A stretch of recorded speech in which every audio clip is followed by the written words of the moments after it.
O ito, makakausap na natin si Congressman Roman Romulo na sa Zoom. Kasama natin via Zoom. Magandang hapon, sir.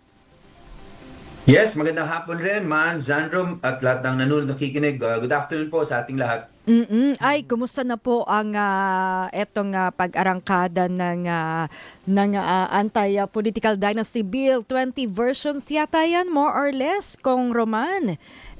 Paano nyo pag-iisahin? Yes, more or less, 20 na nga ang naka-file, pero nung first committee meeting nung isang araw, parang lumalabas, meron pang dalawa na na-file na. So, pinagbigyan na rin po na makapag-sponsor yung dalawang yun. Tama po kayo, sa 20 to 22 versions na yan, marami po ang talagang iba-ibang issue at maraming iba-ibang version. Kaya nung sa first committee meeting, sinuggest ko na po, siguro talaga kaya natin humanap tayo yung mga core issues at isa-isahin natin yung pagbotohan para makaabot tayo sa isang acceptable version. Kasi example po, Man, Sandro, ang unang issue dyan ay ano ba ang gusto nating iban? Yung tinatawag na succession, simultaneous, or pareho. Kasi yung succession, ibig lang naman sabihin nun, kung ikaw ay isang mayor, dapat hindi pag natapos ang term mo o nag-resign ka, hindi ka dapat palitan ng kamag-anak. Yun yung succession. Ang simultaneous, yun yung ikaw ay mayor, tapos yung kapatid mo o yung asawa mo, congresswoman naman. Yun ang simultaneous. O kaya vice mayor o kaya ay konsehal. So, or gusto ba natin pareho? So again po, yun pa lamang iba-iba kasi yung versions eh. Oo. Pero So, babasahin po natin. Oo. Yes, Yung Kong. CONCOM deliberations, yung nagsulat ng konstitusyon natin, parang lumalabas naman po doon ang talagang intention nila ay yung succession. At sa party ko po, naniniwala po ako, dapat po talaga ay kung talagang kailangan natin magkaroon ng compromise version, ang pinakamahalaga ay ang dynasty ay ma-define as succession. Kasi doon talaga, ano ba ang gusto nating, ano bang sinasabi natin evil of yung mga against, yung mga nag-proponents of dynasty, sinasabi nila yung patronage politics. At yun, nagagamit yun, syempre pag ikaw yung magsasucceed dun sa pwesto ng iyong kamag-anak. So para sa akin, yun talaga, at the minimum, kailangan yung succession ang matakil talaga. Meron din kasing tumatakbo na meron ka na sa congressman, meron ka pang mayor, iba't ibang munisipyo, pwede rin, baka may governor ka pa rin kamag-anak, pati senador at congressman. Yung sabay-sabay ba sa public offices, Kong? Tama po yun. So pwede natin gawin yung succession para dun sa mga lokal na takbo o kaya ay sa isang syudad lang o isang distrito lang. Pero pwede natin gawin yung simultaneous ay para dun sa mga national offices, yung nationwide yung takbo, at dapat ay hindi mapantay yun dun sa, hindi dapat magkamag-anak dun sa lokal. Again po, yun yung first core issue eh. Kailangan pag-usapan na, kailangan pagdesisyonan. Ano ba ang gusto natin i-define as a political dynasty? Is it succession, simultaneous holding of offices, or both? And can we separate yung nationwide run and yung local run? Kasi pagkatapos nun, Sandro, yung pangalawang core issue ay yung degree naman. First degree ba? Second degree? Third degree? Fourth degree? Mahalaga rin po kasi mapag-usapan yun dahil lahat ng version iba-iba eh. So kailangan para sa akin talakayin one by one eh. Ito muna, pangalawa ay kung ano yung anong degree naman ang ating itatakel. Kasi pag na-settle natin yung mga yon, madali na po talaga yung unified na bill eh. Mas madali po eh. Kasi kung mag-uusap tayo na wala namang direksyon, kanya-kanyang proponents, kanya-kanyang mga debate tungkol sa iba-ibang version, magkakalituhan po eh. Kung ano ba ang talagang punot dulo ng lahat, succession, simultaneous, or both. At anong degree ang kailangan natin isama as political dynasty. Pero ultimately nga sinasabi kasi sana yung maipapasa nga batas ng anti-political dynasty ay kumbaga ito ay sentimiento rin ng COMELEC dahil sila yung kumbaga sasampan ng reklamo kung sakali, 'di ba, para pigilan yung pagtakbo. Dapat ay hindi mo raw ma-question sa Korte Suprema yung bersyon, yung kumbaga ay malinis, walang butas yung batas. Kong. Tama po yan, in fact, nung first hearing, isa sa mga bisita natin doon at sila yung unang nagsalita ay yung COMELEC mismo, ang kanilang chairperson. At yun po, isa-isa niyang binanggit yung mga dinadaanan nilang challenges sa pagpapairal ng anti-political dynasty doon sa SK na batas. Kaya nga ang sinabi rin po natin sa COMELEC noon, ang maganda po ay masubmit nyo na sa amin yung, kasi sila yung technical na nag-implement ito, ano yung nakita yung challenge at ano yung nakita yung solusyon. Pwede nyo rin sabihin sa amin, ang sinabi namin, kung medyo talagang too controversial, walang solusyon, para pwede nating iset aside yun. Yun yung third core issue talaga na binanggit ko rin during the committee meeting. Kasi kailangan po talaga one by one natin talakayin. Una again po succession, simultaneous or both. National and local, nationwide and local run. Pangalawa, yung degree. First, second, third, or fourth degree. Pangatlo po, kasi nabanggit nga po ng COMELEC yung challenges that they're going through right now in implementing the Sangguniang Kabataang Law on Anti-Political Dynasty. Pwede na nila sabihin sa amin ano yung challenges, ano yung tingin nilang solusyon doon, ano yung ginagawa nila para maipasok na natin yon sa unified version para mag-progress tayo, umusbong naman tayo at makapasa tayo ng anti-political dynasty na batas. Alam mo Maan, yung si Kong Roman Romulo ay siya rin ang chairman ng House Committee on Basic Education. So babalik po tayo maya-maya, Congressman, at yan naman po ang ating pag-uusapan, ang sektor ng edukasyon. Eto, huli na lang, Kong Roman, patungkol dun sa anti-political dynasty bill. May iba kasi nagsasabi na okay, maganda naman ang serbisyo ng pamilyang ito, no? Kahit marami sila sa pwesto. At epektibo, maganda yung resulta, serbisyo sa publiko. At sa pagputol daw ng familial succession, baka naman yung kalaban, alam mo naman sa politika natin, diba minsan revenge, gantihan, o yung mga programa na okay naman, nag-work at maganda ang serbisyo sa ating mamamayan, pinuputol. Yun. So, yun ang sabi ng ilan sa ating mga netizen na kumbaga, maganda naman yung programa, maganda yung serbisyo ng pamilyang ito, pero kung pagbabawalan at yung mga papalit, kumbaga kalaban, maggagantihan lang. Kong. Tama po yan, Maan. Meron namang talagang mga nagsabi rin po niyan during the committee meeting. Ang saloobin po nila ay paano nga naman kung performing. Pagdating po sa mga bagay nito katulad ng batas ng anti-political dynasty, sa totoo, at the end, it is a policy decision.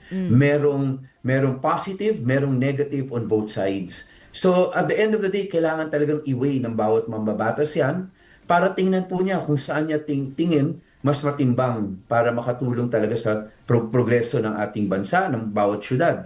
Pero tama po yun. Yan po yung argument po ng iba na sinasabi nila paano kung performing ang iba-ibang magkakapatid. Bakit natin ibaban yan? Again, it is a policy decision. Kailangan ma-weigh talaga yung positive and negative of any version of the anti-political dynasty. Hindi po talaga siya madaling sagot, pero ang sinasabi nga po nung proponents ay the evil outweighs the gains. Ang sinasabi naman po ng mga hindi naman masyadong sang-ayon ay of course merong karapatan ang bawat mamamayan na iboto kung sino ang gusto nila. Yung right to suffrage, right to elect and be elected. Kaya talagang kung sa totoo, it is a policy decision at the end of the day. In fact, kung tingnan niyo po yung deliberations, talagang kahit sila po talagang ang tagal rin po na pinag-uusapan nila, hindi rin sila magkasundo-sundo doon. Kaya at the end of the day, iniwan po nila na i-define ang ibig sabihin ng political dynasty sa Kongreso. Ayan, sana nga'y magtagpo yun, dalawang panig at magpagkaisa itong panukala. At punta naman tayo sa yung 10-year education reform natin. Pag-usapan natin yung Second Congressional Commission on Education, EDCOM 2, Kong. Yes, sa totoo po, kakasubmit lang po namin sa House of Representatives, sa Senado, at kahapon po sa Presidente, yung final report ng EDCOM 2 dito sa 3-year initial term niya. Kasi after 3 years po, talagang meron po talagang mga nakita na mga challenges. At dito hindi lang naman yung challenges ang in-identify ng EDCOM 2, pero binigyan din natin yung mga possible na solusyon. Sa totoo po, no, kung babasahin niyo yung report na ito, yung Turning Point, ang pangalan po nitong third report, meron talagang challenges simulang early childhood, K to 12, yung basic education, pagdating ng higher education or technical education, at syempre, yung pagmamatch dun sa mga trabaho na available sa ating bansa. Kaya sa bawat sektor, ang totoo, meron talagang in-identify na maraming challenges at yung iba-ibang posibleng solusyon. Pero 20 priority areas talaga ang pinili ng EDCOM 2 na fokusan, binigyan latag kung ano yung mga dapat nating i-prioritize at unahin. At para, kung tatanungin niyo po, ano ba talaga, may 20 priority areas, pero kung tatanungin niyo, pinaka-importante talaga dito is the early childhood, care and development, and yung key stage 1, yung grades 1 to 3. Yung ECCD po, yung early childhood, yun yung below 5 years old. Kasi ang sinasabi ng lahat ng eksperto, lahat ng dalubhasa, pag ang bata undernourished or stunted growth, hindi lamang yung physical growth niya ang apektado, pati yung kanyang brain development. At sinasabi ng mga eksperto, kung yan maging stunted or malnourished, kahit paglampas niya ng grade ng 5 years old papuntang K to 12, kahit na doon ay maganda yung supplemental feeding natin, hindi na mare-recover yung nawala. That is why importante po talaga yung below 5. Part po talaga siya yung first 1,000 days, yung pagsisigurado na may nutritional food ang bawat batang Pilipino.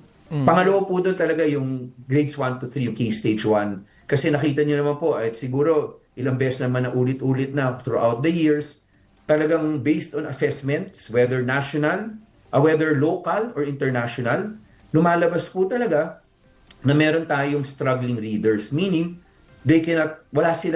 nakapagbasa sila, pero hindi nila naiintindihan ang binabasa nila. At yun po umaabot hanggang grade 12. So yun po, dapat ma-fix yun. Masigurado natin na pagtapak mo ng grades 1, 2, at pag 3, dapat reading comprehension grade level ang iyong pagbabasa. Kasi yun yung foundational po. Yun yung pinaka-basic. Kung maiwan ka doon, ang hirap na po talagang habulin later on. Mismong si Senador Bam Aquino na rin po ang nagsabi na 10 taon yung kailangan para talagang makabalik tayo doon sa roadmap.